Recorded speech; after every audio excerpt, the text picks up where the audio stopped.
தொட்டதற்கெல்லாம் இது என்னுடைய நிர்பந்தம் நிர்பந்தம் என்று காரணம் சொல்லிக்கொண்டு ஒருவர் தான் வைத்திருக்கிற மொபைலை மாற்றுவதற்கு அவர் போய் கடைக்கு போகிறார். அங்கே தவணை முறையில் நீங்கள் இந்த மொபைல் எக்ஸ்சேஞ்ச் மூலமாக இந்த மொபைலை வாங்கிக் கொள்ளலாம், மாதம் மாதம் இவ்வளவு கட்டினால் போதும், இஎம்ஐ. உடனே அவர் வாங்கிக் கொள்கிறார். அவரிடம் அப்போது பணம் இருக்காது, ஆனால் அந்த பணத்தை அவர் வட்டியின் மூலமாக திரும்ப கட்டுவதாக வாக்குறுதி கொடுக்கிறார்.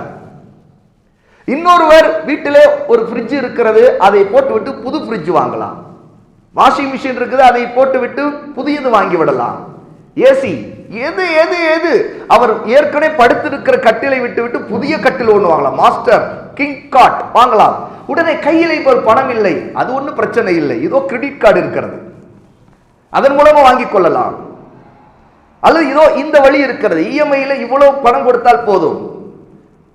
எந்த பணமும் கொடுக்காமலே நம்முடைய அத்தாட்சிகளை, நம்முடைய bank account details, Aadhaar details இதை கொடுத்தால் போது உடனே பொருள் நம் கைக்கு வந்து விடுகிறது. பிறகு பார்த்துக் கொள்ளலாம். வட்டியின் மூலமாக நாம் உண்பது என்பது உணவு உண்பது மட்டுமல்ல, நம்முடைய வருமானத்தின் மூலமாக வருகிறதை உண்பதில் மட்டுமல்ல, வட்டியே வியாபாரம் செய்வதன் மூலமாக உண்பது மட்டுமல்ல, நம்முடைய வசதிகளுக்காக என்னென்ன வழிகளெல்லாம் வட்டி பரிமாற்றத்தின் மூலமாக நமக்கான செல்வத்தை அடைகிறோமோ, சுகத்தை அடைகிறோமோ, அது எல்லாமே வட்டிதான். ஏனென்றால் நம்மிடம் இருப்பதிலிருந்து இன்னும் கூட்டுவதற்குத்தான் அது உதவுகிறது. ஆகவே ரிபா என்று சொன்னாலே அதிகரிப்பது. அரபியிலே இந்த வார்த்தை நம்மிடம் இருப்பதை அதிகரிக்க செய்வதற்காக அல்லாஹ் தடுத்த வழியில் போவதுதான் ரிபா. அதனை தான் தமிழில் வட்டி என்று சொல்லுகிறோம். இங்கிலீஷில் யூசுரி அல்ல இன்ட்ரெஸ்ட், இந்த மாதிரி வார்த்தைகளை சொல்லுகிறார்கள். வட்டி என்றால் என்ன என்பதை தெரிந்து கொள்ள வேண்டும். நிறைய பேர் நினைப்பது, ஒருவர் பணத்தை கடனுக்கு கொடுத்து அந்த கடனுக்கு ஒரு லாபத்தை எடுத்தால் அது மட்டும்தான் வட்டி என்று நினைக்கிறார்கள். ஒருவர் நம்மிடம் கைமாற்றாக ஒரு 10,000 கேட்கிறார். இவர் சொல்லுகிறார், நான் 10,000 கொடுக்கிறேன், எப்போது கொடுப்பாய்? 6 மாதத்துல கொடுக்கிறேன். சரி, 6 மாதத்துல நீ கொடுக்கும் போது இந்த 10,000க்கு நீ எனக்கு வட்டி சேர்த்து 11,000 கொடுத்துரு, அது 12,000 கொடுத்துரு என்று சொல்லுகிறார். இப்படி கடனுக்கு கொடுக்கப்பட்டதில் லாபத்தை எடுத்தால் அது மட்டும்தான் வட்டி என்று நம்மில் நிறைய பேர் நினைக்கிறார்கள். ஆனால் வட்டி என்பது இது மட்டும் அல்ல. அல்லது இன்னும் சிலருக்கு கந்து வட்டி தான் தப்பு.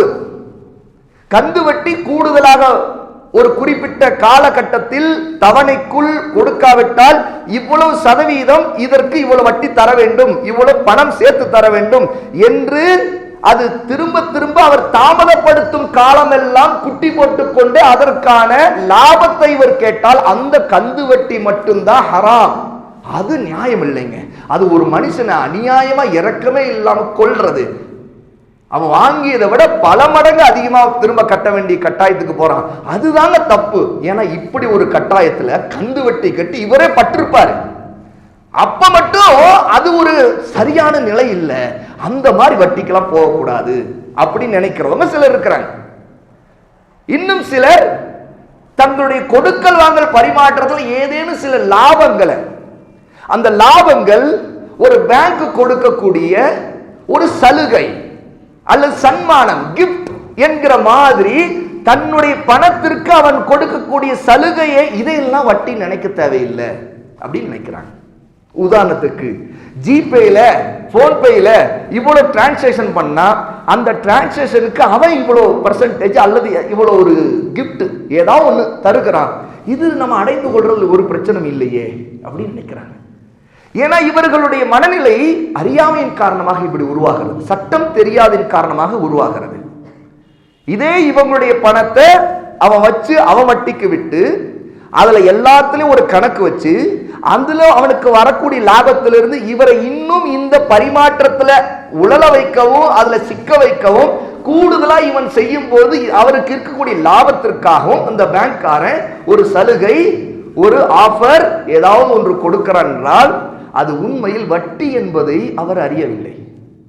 ஏன்? இது வியாபாரம் இல்லை, இங்கே நடப்பது பணத்தால் பணத்தை அடைவது. ஆகவேதான் வட்டியை பற்றிய சட்டம் முதலில் நாம் தெரிந்து கொள்ள வேண்டும் சகோதரர்களே.